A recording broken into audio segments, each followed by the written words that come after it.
Ity vidéo ty dia ho an'ny professeur Randriamanantany Zeliarivelo. Mety anontany anao hoe iza le manao vidéo, tsy iza le manao vidéo fa patron anao. Mitovy amin'ny vahoaka malagasy mandola-tsakemboka izay mandony karamanao dia patron anao zany zao le manao vidéo mba hangataka compte rendu kely amin'ilay asa satria tsy afa-po ny mpampiasa. Hoy ianao hoe misy 9 sitrana. Docteur Ramarla nefany tamin'ny 9 Jolay no niteny fa ny valiny analizy fantatra fa misy pozina mahery vaika. Entre 9 Jolay ka hatramin'ny 20 Jolay nisy 12 nanaraka traitement tao amin'ny HGRA, 2 nindaosy fahafatesana, ny 7 miandry. Ireo 9 sitran'ireo zany sitrana talohan'ny nahafantarana le pozina mahery vaika. Ny traitement an'ireo zany tsy misy ifandraisany amin'le pozina mahery vaika. Afaka mampiasa machine à calculer document autorisé anao raha tamin'ny 7 Jolay no fantatra ny valin'le analyse satria izy docteur Ramarla hoe 3 semaines et plus eo no ny valy le izy 7 Jolay ka hatramin'ny 20 Jolay nisy 12 nanaraka fitsaboana, ny 2 nindosy ny fahafatesana, ny 7 maty. Le 9 sitrana aiza ho aiza amin'ireo kajy ireo. Raha toa ka hoe sitrana talohan'ny nahafantarana an'le pozina izy zany hoe nisy pozina zany fa tsy nila antidote. Fanontaniana manaraka amin'ny maha-ministra fahasalamam-bahoaka anao ve tsy mahatsiaro anao hoe tokony hoe anao mise en garde amin'ny vahoaka anao na tsy teny ary anao hoe inona le pozina. Dia minimum tokony ataonao dia ampitandremana amin'ny vahoaka tandremo ny zavatra ohatr'izao. Fa araka ny tenin'ny olona mpiara-miasa aminao dia hoe il y a des poisons partout. Tout le monde peut poisonner. Tout le monde peut poisonner. Noho izany mba minimum zany tsy hoe sady mibaiko izay hoe sady mandoka rano izay mbola miteny koa hoe zao atao fa tokony fantatrao zany hoe minimum zany satria fahasalamam-bahoaka le resahana. Efa tsy resaka hoe fianakaviana intsony le izy satria misy maty any Ambohimalaza, misy maty any Ambositra, misy maty any amin'ny faritra. Minimum zany ampahafantarao ny vahoaka hoe inona ny tokony tandremana amin'izao. Miandry valin'le calcul zay ireo olona 9 sitran'ireo sitrana talohan'ny nahafantarana le pozina sa sitrana tamin'ny herinandro entre ny 9 Jolay sy 20 Jolay. Manana adony roa machine à calculer autorisé sy document autorisé. Ray volana sy herinandro aty aorianan'ny zavanitranga teny Ambohimalaza nanamafy ny ministry ny fahasalamam-bahoaka fa fanampozinana ara-tsakafo na empoisonnement no nisy tamin'io fotoana io. Manamafy izany ny fambara rehetra hitan'ny mpitsabo tamin'ireo marary izay saika nitovitovy avokoa ary tsy misy ifandraisan'ny velively amin'ny resaka botulisme izay misy mivoy amin'izao fotoana izao. Ny botulisme zany tsy mahatonga problema hepatika mihitsy. Ireo olona ireo tamin'ny vao niditra mipotika amin'ny foana. Tsy manana problème rénal zany botulisme zany fa tonga dia niretsika ny ratany. Ireo olona ireo manana problème d'insuffisance rénale. Tsy misy problème tensionnel, tsy resaka problème cardiaque. Resaka botulisme zany ireo olona ireo dia instable be ny tension ary manao tachycardie zany hoe midobodoboka be ny fony ao anatin'izany.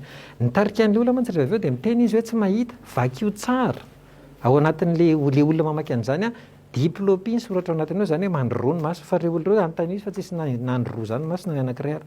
Tetsaka ilan'izay laboratoire miisa 2 no nandefasana ny singa avy tamin'ireo marary nanaovana ny analizy raha ny fampitam-baovao avy amin'ny gouvernement efa nalefa avy hatrany any amin'ny fitsarana ny valin'ireo analizy miisa 2 ireo ahafahana manafaingana ny fanaliadiana. Misy nefa ilay antsoina hoe secret de l'instruction izay tokony ho hajaina hatrany amin'ny dingana tahaka izao. Nisorana aloha dia ny mpanao gazety malagasy dia tsisy nanitsaka n'izay hoe secret de l'instruction zay fa tena nanaja an'izay daholo ianareo mpanao gazety arakasitrana feno zany fa misy olona mitady hijabaka any anatin'ny raharaham-pitsarana tena tsy fanao zany.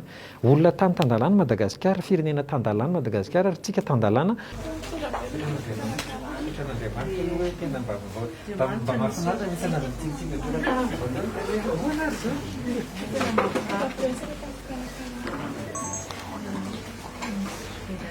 Sabe nessa rede manusia baca pakai di bola mira-mira menurut saya na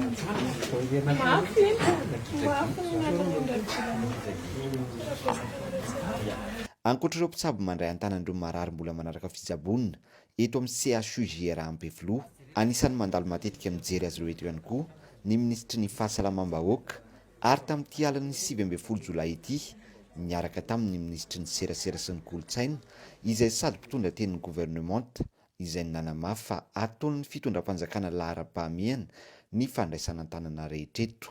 Misy ny fahasalamana moa efa eo foana mitsidika anareo teo akaikinareo foana izy dia ny tena fiany koa ministry ny serasera sy ny kolotsaina dia miano ambaranay dia hoe niara-niady taminareo zahay niara-nitaitaina taminareo zahay dia tena hoe soratsika Andriamanitra dia ihany koa hoe mirahaba anareo mba afaka n'izay ady goavana izay ary aza mieritreritrimina fa tsy ny hoe atao izay mahasalama ary eo akaikinareo foana zahay. Izay zany tsara hoe tsapatsika rehetra fa ny marary anareo dia narary anay daholo koa. Ary tena niara-niady taminareo fitondram-panjakana ary tsy manana mihitsy zahay hoe tombontsoa ny tsy hiaraka taminareo. Dia tena Andriamatoa filoha tena isan'andro san'andro dia manontany manahoana izay ohatran'izay sy ny tena hoe miainany mihitsy ny zavatra miainanareo. Ary izay no hoe isaorana antsika n'Andriamanitra dia mankahery antsika dia ara-baina sahady. Niasa tsara nareo. Efa nasaina rena le ronono daholo nareo no anatiny any tena ronono fatapaka tsara tsirony. Iarahana tsara fotsiny toy dia amizay dia vetinareo dia masantsaka anatin'izay dia mbaverina anatiny. Tamin'ny fotoana nandalovan'ireo minisitra roa ireo teto amin'ny CHUGR Ampefiloha izay efa tamin'ny 7 aliny 7 jolay tany hoany miisa 9 ireo efa sitrana soamantsara ary efa nivoaka ny hopitaly 7 kosa no mbola nanaraka fitsaboana ka ny iray no tao anatin'ny fahasarotana. Fanaotan'izay anankisivy izay ihany anankivalo en principe izay fanatanjahana anazy renforcement musculaire sy rééducation no ataony dia afaka mody izy fa ilay anankiray izay no arahana maso akaikilitrisana. Mahakasika ny fanadihadiana, anisan'ny anokafana fanadihadiana atoato Ifenoasina izay tompon'ny fety nisy ny fanampoizinana, eo ihany koa ny fianakaviany, efa nisy rahateo ny fitolina voaray mahakasika azy ireo.